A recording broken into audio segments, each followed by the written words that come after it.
Po, tiniyak naman po ng Police Regional Office 1 ang ligtas na selebrasyon po ng Kapaskuhan sa bagong taon.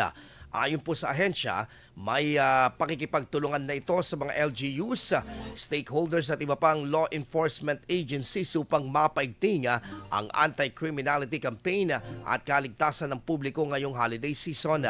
Ipinakalat na umano ng mga kapulisan mula sa PRO1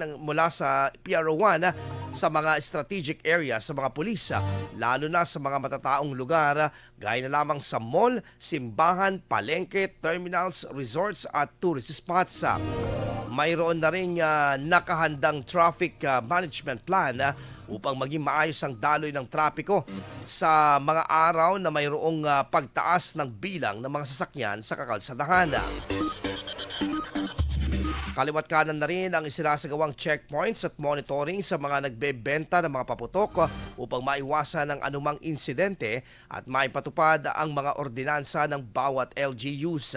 Nagtayo na rin ang pulisya ng assistant hubs at police assistance desk upang agad na matulungan at marespondihan ang mga nangangailangan ng tulong.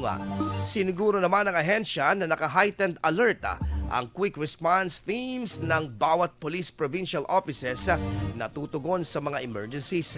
Paalala ng ahensya, i-report ang anumang kahina-hinalang aktibidad upang maging mapayapa ang pagtatapos ng 2024. IFM News. IFM News. IFM News.